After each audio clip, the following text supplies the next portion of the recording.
from. Okay, so first let us tense our whole body with double inhalation. Exhale.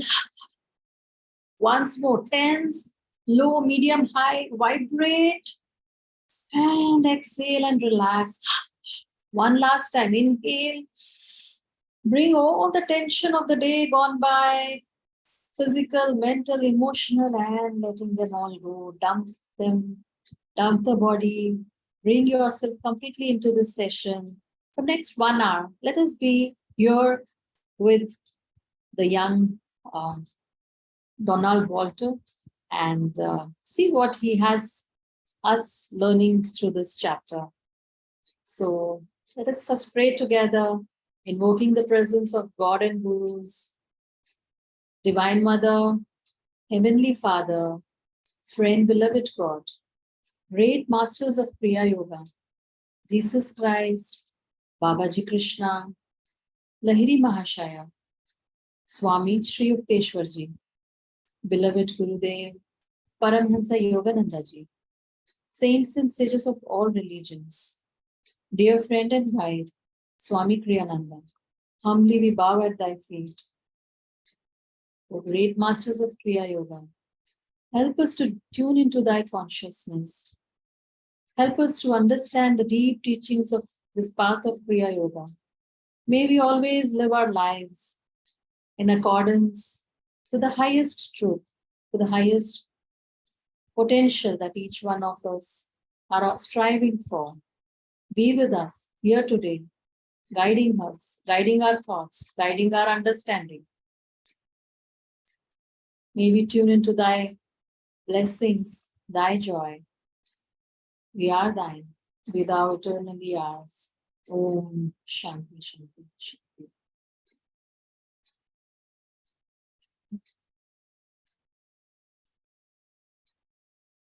So first the chant.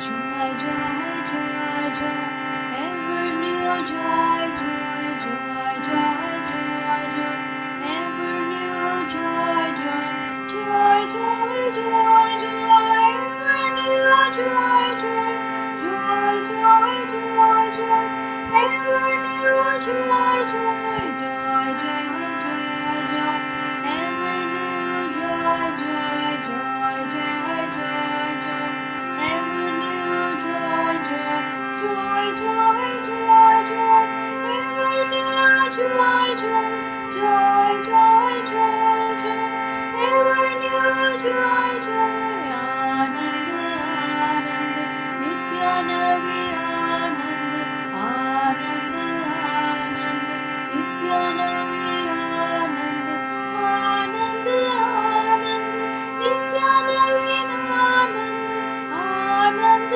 Anand, Nitya Navi Anand, Anand, Anand, Nitya Navi Anand, Anand, Anand, Nitya Navi Anand, Anand, Anand, Nitya Navi Anand, Anand, Anand, Nitya Navi Anand, joy, joy, joy, joy, ever new joy, joy, joy, joy, joy, joy, ever new joy, joy, joy, joy, joy, joy, ever new joy, joy, joy, joy, joy, ever new joy, joy, joy, joy, joy, joy, ever new joy, joy, joy, joy, joy, ever new joy, joy, joy, joy, joy, ever new joy, joy, joy, joy, joy, ever new joy, joy, joy, joy, joy, ever new joy, joy, joy, joy, joy, ever new joy, Anand, Anand, Nitya Navi Anand, Anand, Anand, Nitya Navi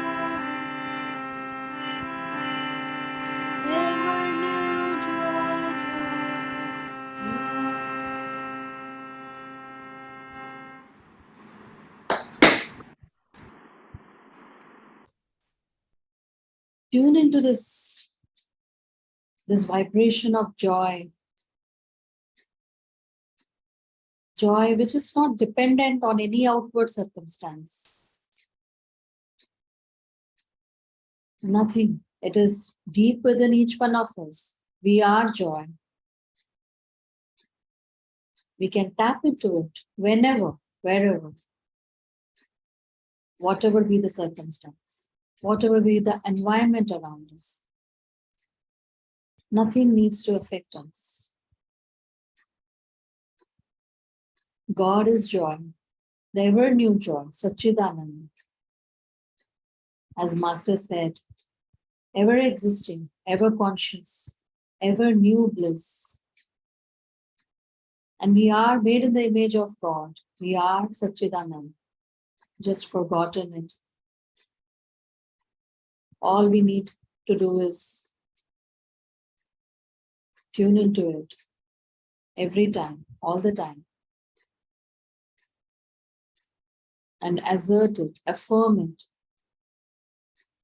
till we realize that we are that.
Om.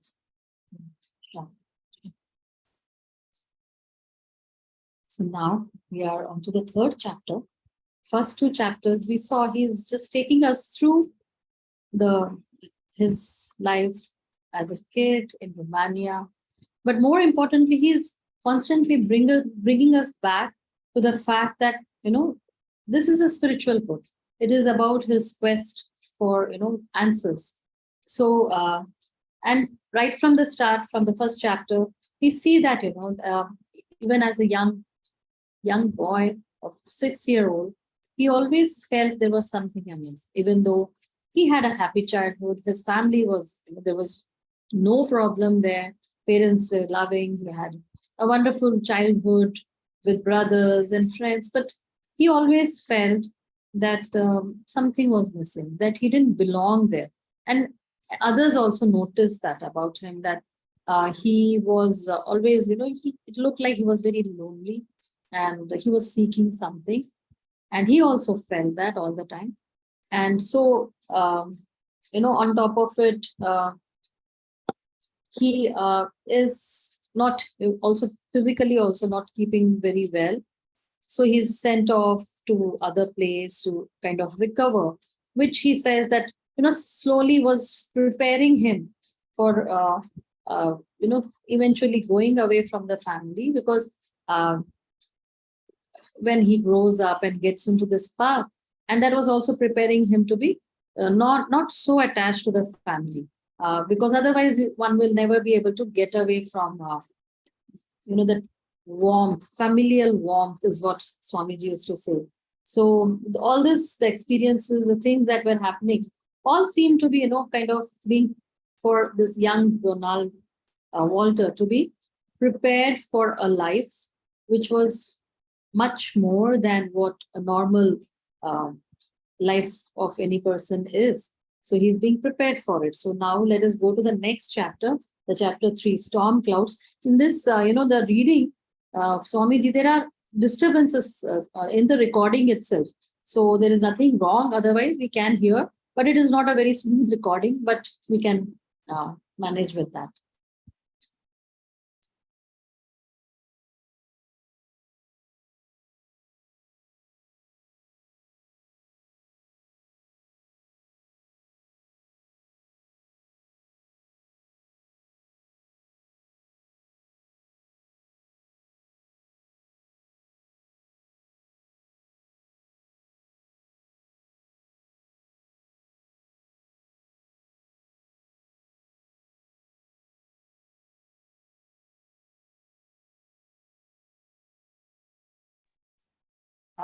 Has the audio started? The bed, but even from the room seemed to be spinning. But no one came. At last, I struggled to the door, leaning against the wall for support. Again, this time I was heard. A doctor was hastily, a large, loud-voiced, overconfident lady, determined to prove that I had appendicitis. Prod, does it hurt here? Prod again. How about here?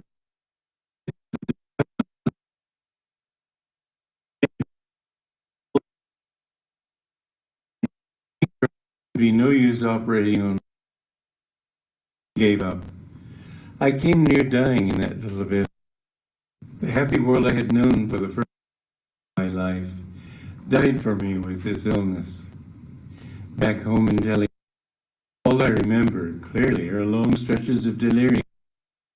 Dad reading to me from Mark Twain's Huckleberry Finn, and the drunken fit returning to mind at night in terrifying garb. I don't want to be a drunkard, I cried, wrestling him. I don't want to be a drunkard. Last I came to associate any unusual mental state with the very soul expansion which until this time had normally at night now filled me with a nameless. Because of this fear, I now began making to adjust to the norms of others.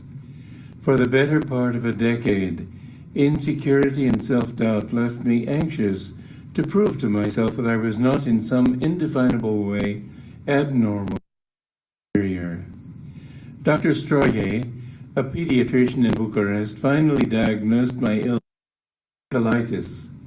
He forbade me all dairy, me on a bland diet of soft-cooked foods that almost robbed me of my.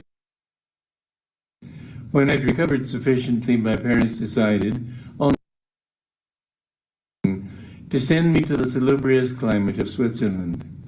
Dr. Winthrop Haynes recommended a small Swiss-English boarding school where I studied for a time in Chetier, a mountain village in French Switzerland. The school was named, perhaps a trifle pretentiously, L'Avenir. My own future here, 18 long months of it, were somewhat bleak. Only never before away from my family, and ignorant of French, the language commonly spoken at L'Avenir, I was homesick much of the time. Throughout my afflicted with a series of fairly serious illnesses stemming from the colitis. Most people, I had to live for days at a time on Zwieback, a kind of. Okay, so I'll start from here. My own future. My own future here, 18 long months. I'm sorry, it will not be, like when how Swamiji reads, but please bear with me. My own future here, 18 long months of it, was somewhat bleak. Only 9 years old when I arrived, never before, away from my family and ignorant of French, the language commonly spoken at L'Avenir. I was homesick much of the time. Throughout my stay, moreover, I was afflicted with a series of fairly serious illnesses stemming from the colitis. Mostly it was my kidneys. I had to live for days at a time on Zwieback, a kind of dried bread and wiki water. L'Avenir was owned and run by a kindly couple, Mr. and Mrs. John Hampshire. Mr. Hampshire was English. His wife, whom we children knew affectionately at Tante Bay, was French Swiss. The students themselves were a mixed bag of Swiss, English, American, me, Italian, and French. Unhappy though I was, my stay there did have its compensations. The scenery, for one thing, was stunningly beautiful. Across the valley from us loomed the famous Alp, less dense du Midi. I hope I got the pronunciation right. In winter, we skied daily. In warmer weather, frequent walks led us through flowered pastures and quiet, discreet woods, all very properly Swiss. I still recall the herds of cows passing over our chalet school, in the early mornings with dangling bells ringing melodiously. Gradually, too, as I learned to speak French, adjustment became easier for me.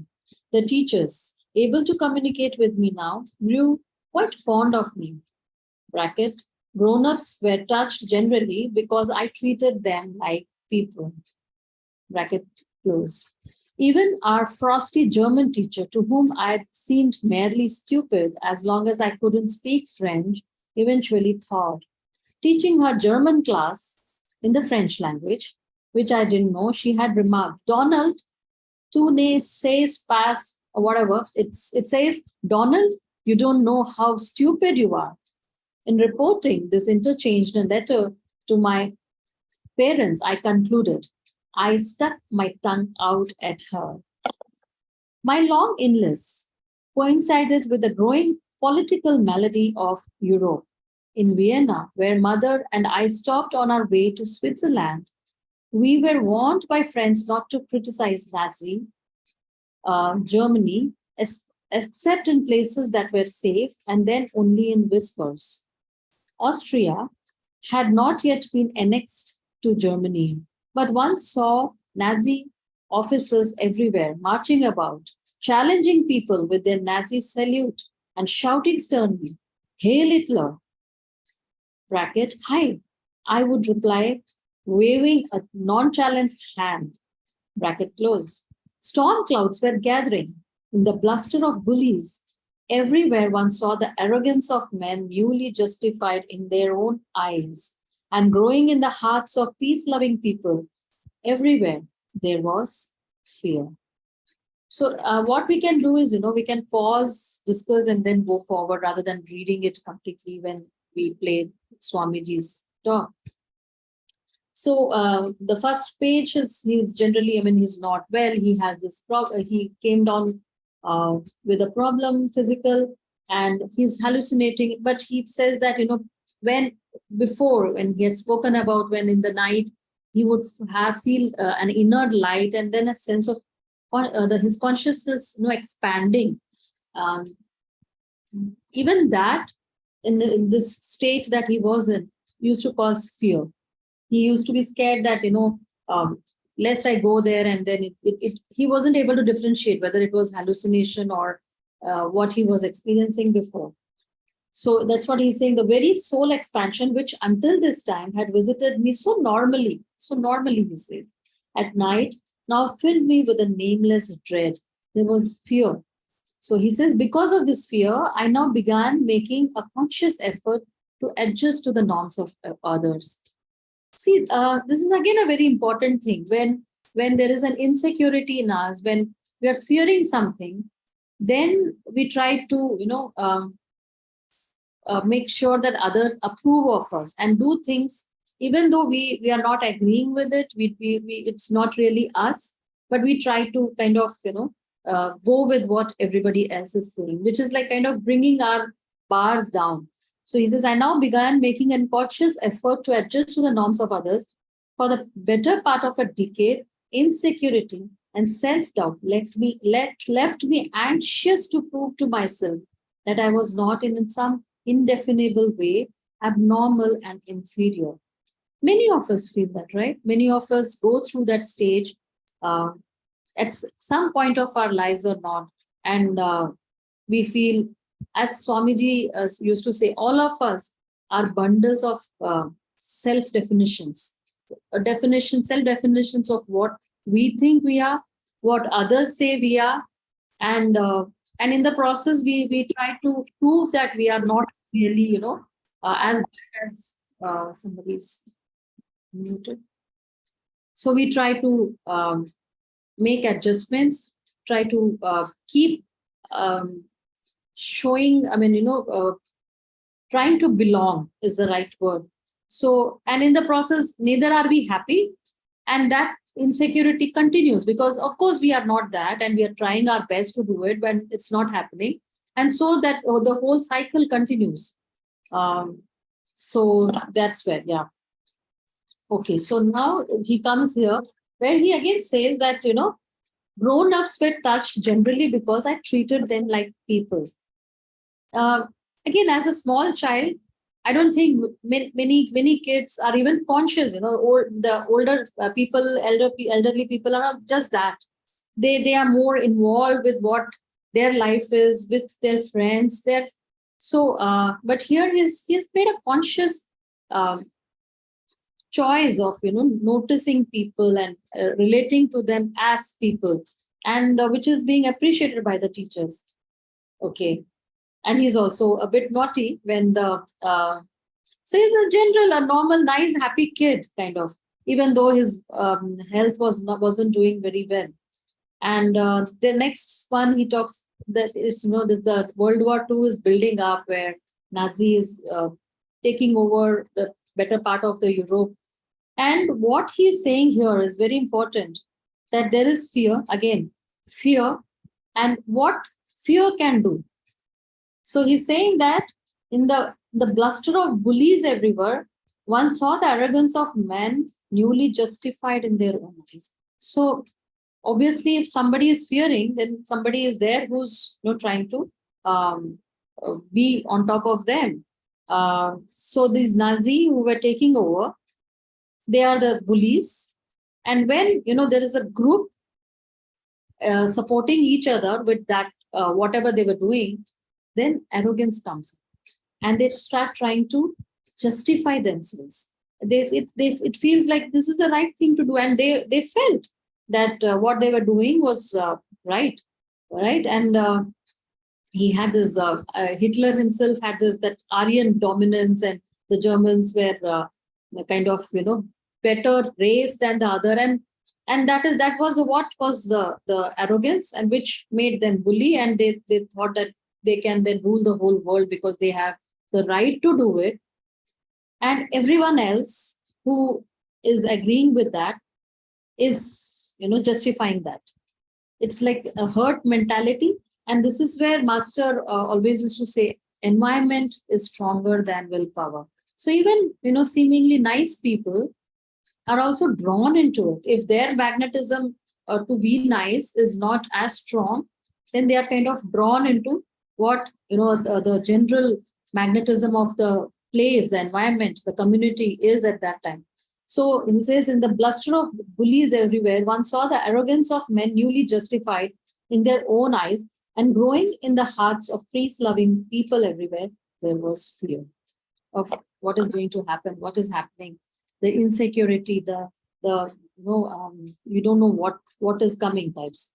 One of the students at La Venir was an Italian boy, larger by a head than most of us, and a braggart.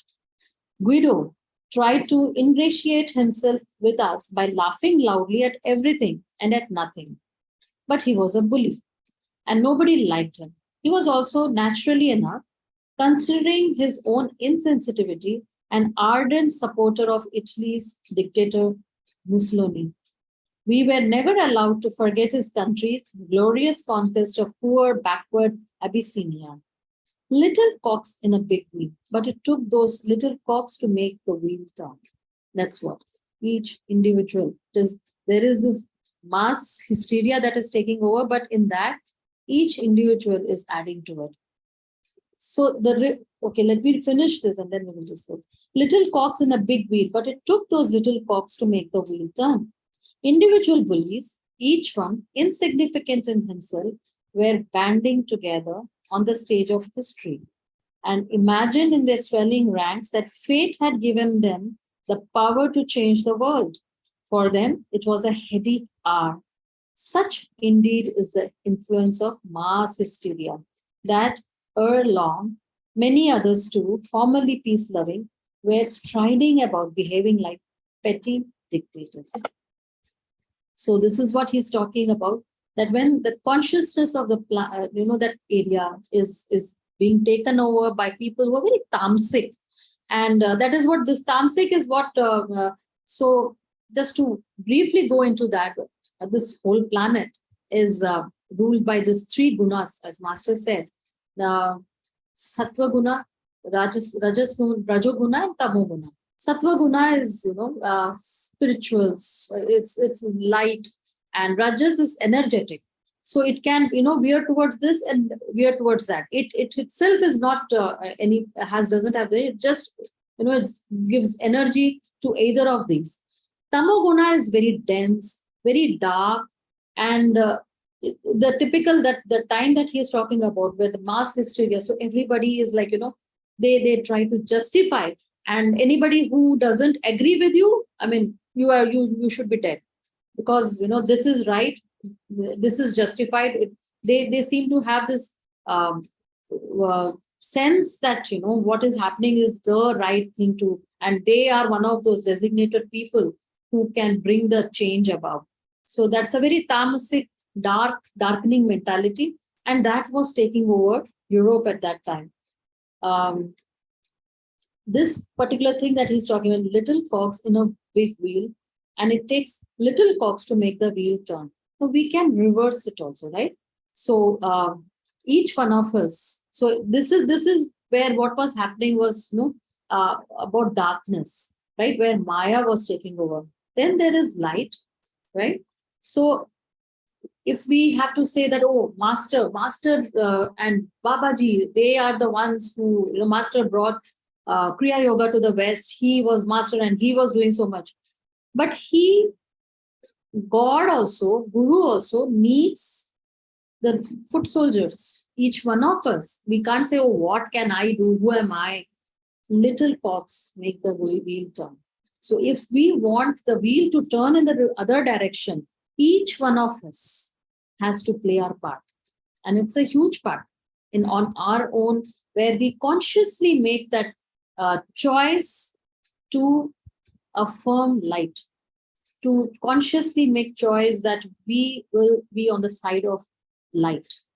And the more number of people, this small light, points of light, when you look up from there, it lights up the whole city, right? When you look up from the aeroplane and in the night, so these small lights make that beautiful kind of necklace. It looks like the city is a necklace.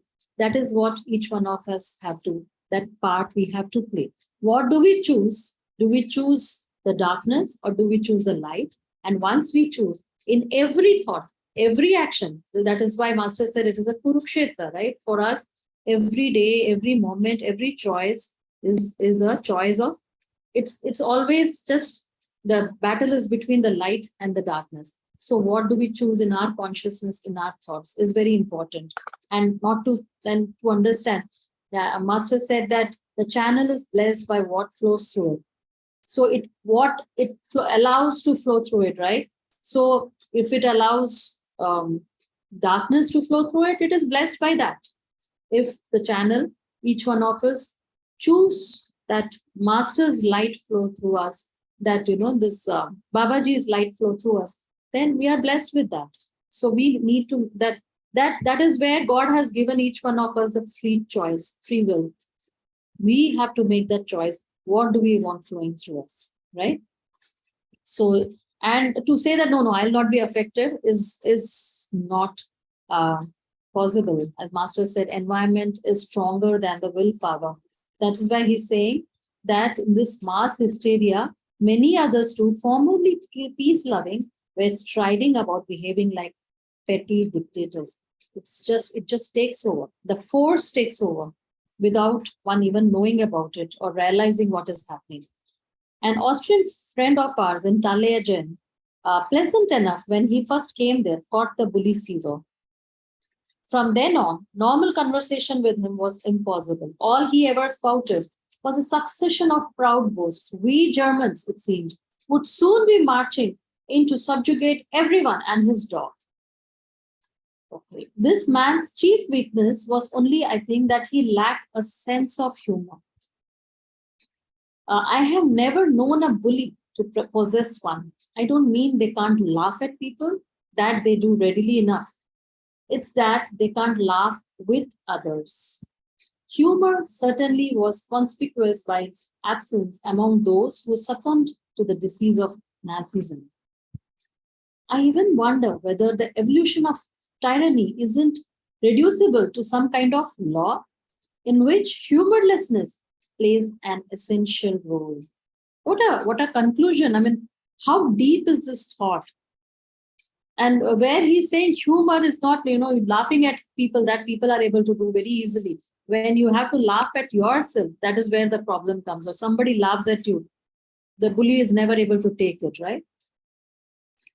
First, in the line of converts to tyranny, it seems, come the true bullies, the sadists, the mentally crippled and vengeful, the criminal.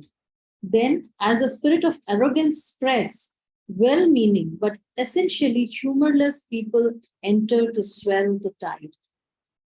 Finally come the well-meaning but stupid.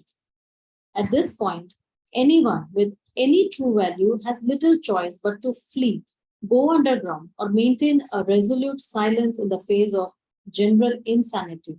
Or he can laugh. Laugh at what? At the comedy. I mean, be detached and see, oh God, what is happening here? Even see the comedy, the joy. The joy never goes for such people, right? But this is very interesting what he says. He's given the process how this works, and it is not just during that period when World War II was about to happen. We see it all around us. We see in the world even today. This is the process that it typically follows. That first there are few bullies, and because they bandy together, so the arrogance is there, and then others who notice that wow, they have power. These people by being together, and that group seems to be having power. They join, and who join the essentially says humorless people. Then finally, stupid people, well-meaning, but they just join because it's a herd mentality. They have no thought of their own, nothing to contemplate on. They just join because everybody else is doing. So those are stupid people. And this plays out. This has been playing out for ages, right? It is not the first time that happened, and it is not going to be the last time that this is happening. One evening in Germany, a famous comedian appeared on stage before a large audience. Clicking his heels together, he raised a straight right arm high above his head. Several people in the audience leapt to their feet and returned this Nazi salute. That, said the comedian, is how high my dog jumped yesterday. I mean, he had the audacity to do it. He could have been arrested. This man knew the probable consequences of his brave gesture, but his sense of humor in the face of those probabilities revealed that indomitable spirit in human nature before which tyranny must ever succumb in the end.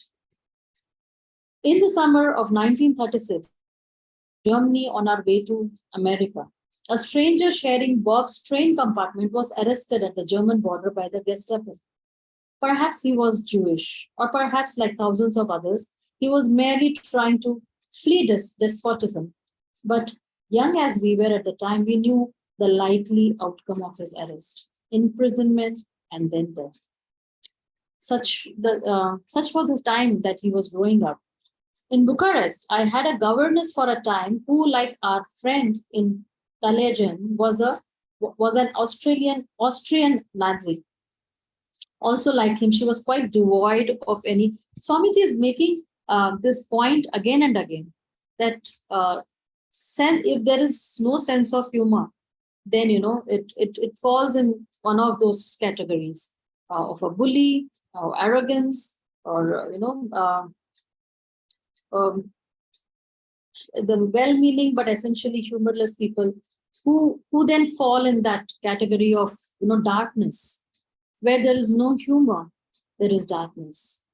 So Miss Annie assured us constantly, whenever our parents weren't there to hear her, that Japan would never lose any war against America, having never lost one in its long history. That arrogance, right? The German people, moreover, in league with the Japanese and the Italians, were destined to rule the whole world. It seemed peculiarly fitting to us when it was discovered that Miss Annie was a kleptomaniac. She was dismissed. Okay. So, in this part, as I'm saying, when he was growing up, that fear of that uncertainty and what was happening, even as 9-year-olds, they were able to understand. It's such a sad thing to go through for a little ones also. Whenever we traveled through Germany, however, all the people we met were exceedingly kind and hospitable, eager to help us in every way they could. Were these people Nazis? Some, I suppose, must have been. The worst bully, after all, is still a child of God and cannot but reflect something of the divine goodness. This is where, Master always said that God loves everyone.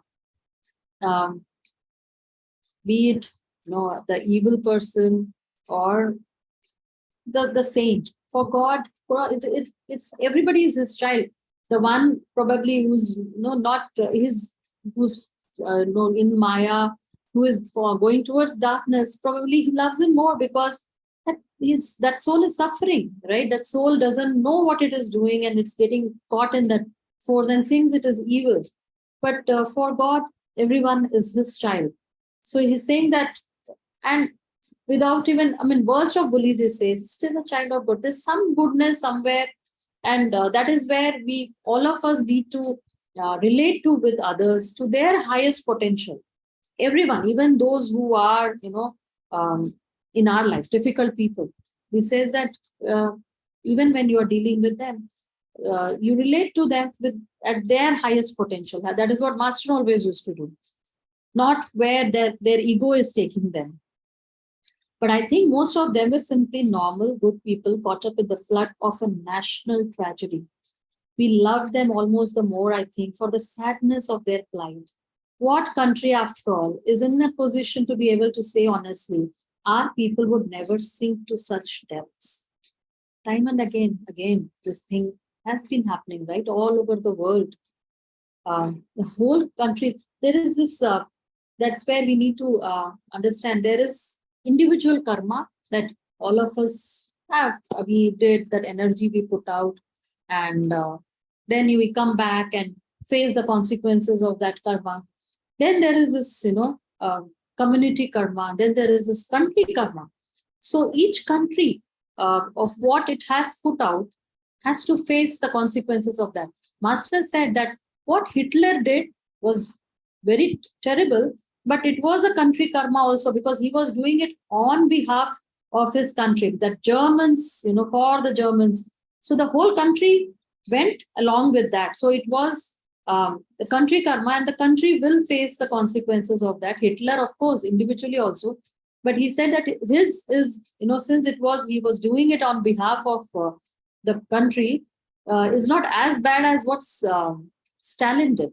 Because for that, what he did, the cruelty that he did was his own karma. So he will suffer for a much, much longer time than Hitler himself, he said.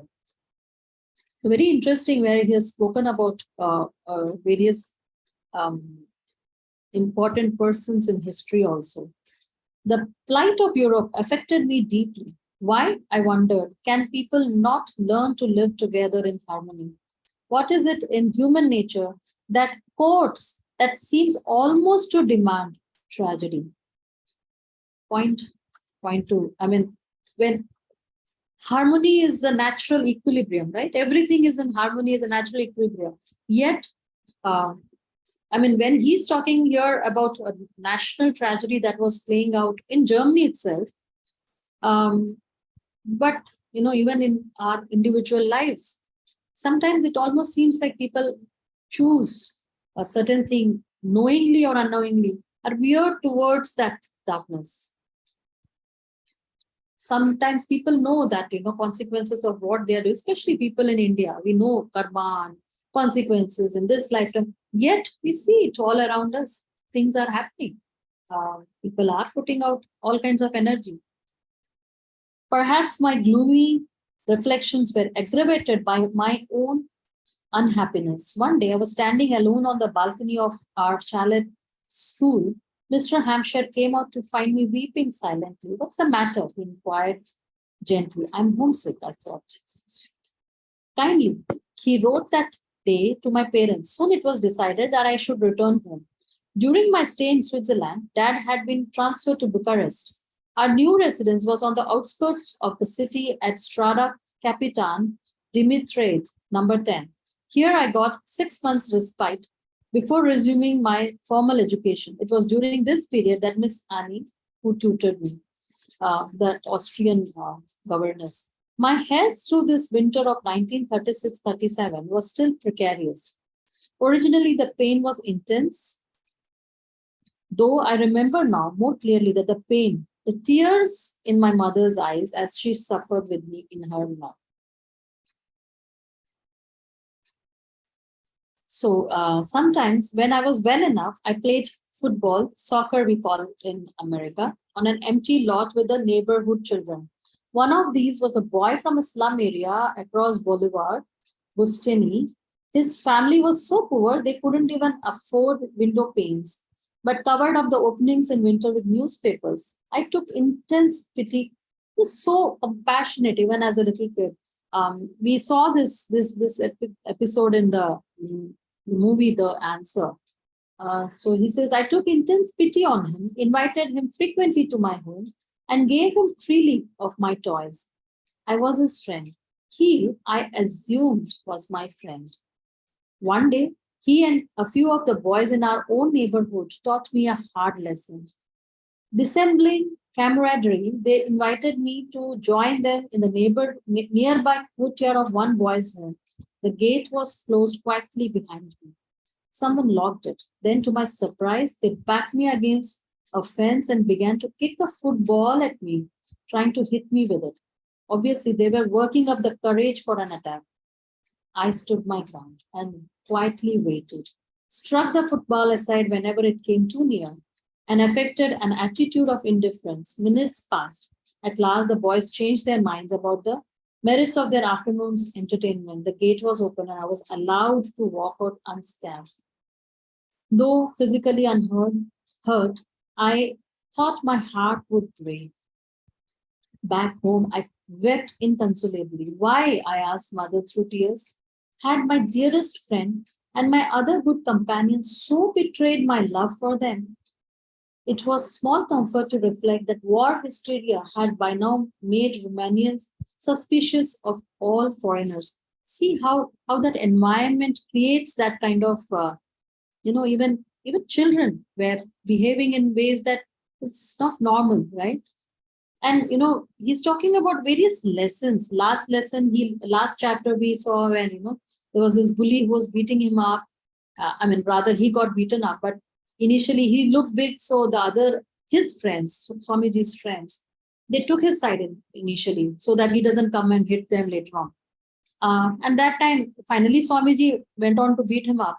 But he said that is the first time he understood that, you can never trust human nature is always, the selfish. What is in it for me? How do I mind this thing more than, what is the right thing to do? He said that is where the disappointment came in on human nature. And he said, friendship in God is all, he is not going to take sides that way.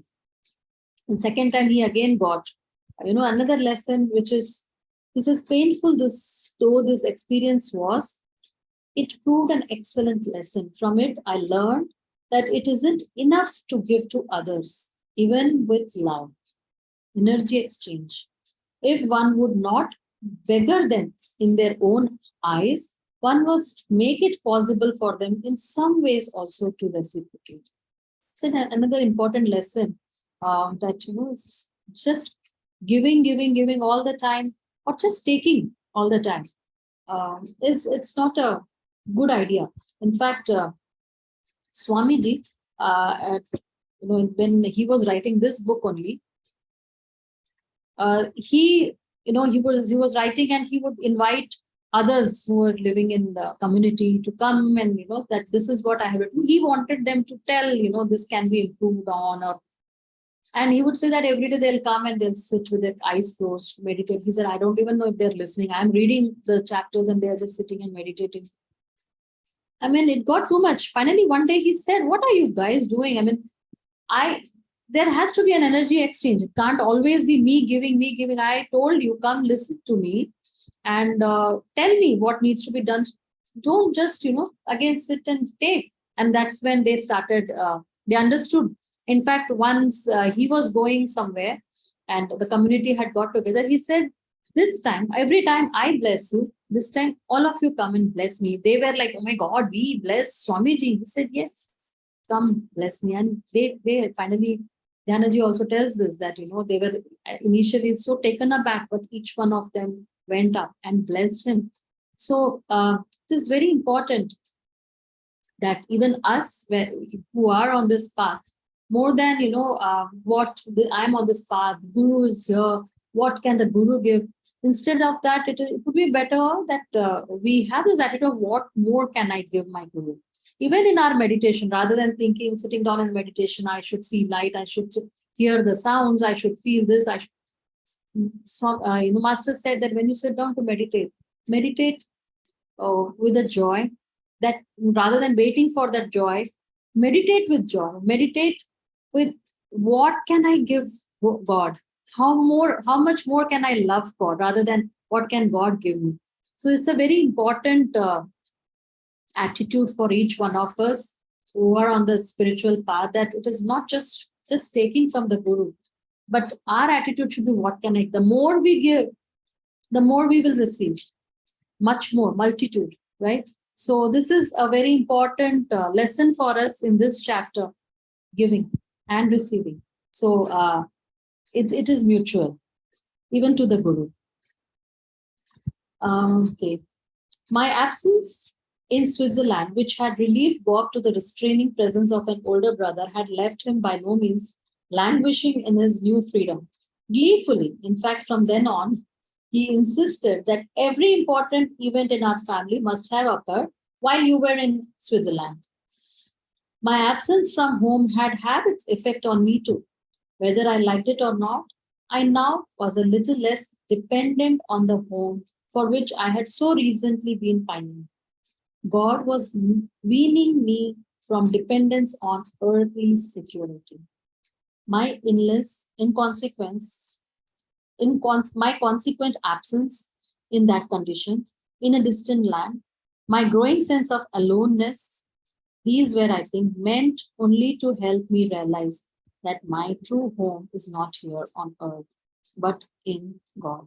So everything, even everything that happened in our lives, even to this point, if we look back, is because it is leading us. I mean, if we come to Ananda, we sought answers, we came to seemingly just to learn to meditate so that we can find some peace of mind. But later on, we continue, right? We got a Guru. So everything has a reason. All that has happened, good or bad, because we had to come to this point where we were seeking the Guru. So everything has a reason. So it's good to cooperate when sometimes we don't understand what is happening, why this is happening. It's good to say, I trust you, God. I cooperate with your will. This is my will. This should happen, but I accept whatever is thy will. That's a good attitude for each one of us disciples to have in our lives. That detachment from being too caught up with what is happening, and also to allow the grace of God to flow. Even when we think, as Master said, Circumstances are neutral. It's how we see make it good or bad. So we might think, oh, this is not good or this is not bad, but there has to be a reason behind everything. I don't understand it. So I cooperate with thy will is a good attitude for each one of us to follow. Indeed, this is for all men an eternal truth. God is our reality. Ineluctably, we are led quickly or slowly by one path or another towards this divine understanding. In this thought, I am reminded of a brother disciple who once asked our Guru, will I ever leave the spiritual path? How could you? The master answered, everyone in the world is on the spiritual path. Everyone in this world is on the spiritual. What does he mean by that? So, as master said that, when Sachidanand, God, had this desireless desire to express, because joy has this thing to express, to share with many. So the desire, this Sachidanand wanted to express itself through many. So it created, right? It created this creation. All our souls were, flung out into this creation to go through the whole process. So the journey of a soul from God, the destination is fixed. It is back in God. So each one of us is, whether we are, seeking it, we are not seeking it, we know it, we don't know it. That's the only journey that we end in God realization. Now, the soul chooses to go round and round and round in circle and spiral and all over the place and then reach in millions and millions of years, or go straight to back to God is the only choice that is the free will given to us. We accept or reject God and then keep going around in circles. But the journey is, as soon as it starts, we are all on the spiritual path. So that's why, whether we know it or not, he says, everyone in this world is on the spiritual path. So with that, I wanted to do one thing. Swamiji spoke about humor. So why don't we today do an affirmation on humor? So let's sit up straight. First, let me read this from the book Affirmations for Self-Healing. Humor, he says. Swamiji writes about it. A good sense of humor is an effective means of keeping a sense of perspective through the trials and difficulties of life. By not taking things too seriously, one develops non-attachment. One should not laugh too much, however, lest the mind become light and one's view of life superficial. Thus, one needs to achieve a sense of perspective where humor itself is concerned. The best way to do so is to share one's laughter with God, to laugh with the sense of His joy within. Never laugh at people, but rather with them. For humor should be kindly, not sarcastic. Laugh with pure delight, and everyone will join you in your laughter. So let's do this affirmation. First, we will do it, say it loudly, then normal voice, then more softly, then in whisper, and lastly, I will say it, and you follow this mentally. I'll guide you. So let's say this loudly. In laughter, I recall my own mistakes. Merriest am I when by laughing, I include myself. Now, in normal voice, in laughter, I recall my own mistakes. Merriest am I when by laughing, I include myself. More softly, in laughter, I recall my own mistakes. Merriest am I when by laughing, I include myself. Now we will whisper, taking it more into our subconscious mind. In laughter, I recall my own mistakes. Merriest am I when, by laughing, I include myself. Now I will say it. You can close your eyes, sitting up straight, gaze up at the point between the eyebrows, the seat of superconsciousness. Plant the seeds of these words into your superconsciousness to be brought down whenever you feel the need, whenever there is a need. So that is where it is, it becomes more permanent. So close your eyes, gaze up at a point between the eyebrows. I will say it out loud. You follow this mentally. In laughter, I recall my own mistakes. Merriest am I when, by laughing, I include myself. And the prayer, again, I'll say it out loud. You follow this mentally. I delight in life's comedy, for it reminds me that true sanity exists in thee alone. So, with that, I think we can end today's session. So it is there are a lot of lessons I will post in the group also that we can follow, apart from what we did the last time, that acceptance of human nature as they are, and we continue now with the fact that you need to have humor, develop that humor. If not, laugh at whatever is happening rather than getting too caught up, like God is enjoying everything, so we enjoy it with him. And I mean, we know that the world will be as it is. The true happiness, true joy is only in God. So with that, thank you. Thanks for Thank you, joining. Janvi. Thank We you. will meet Bye-bye.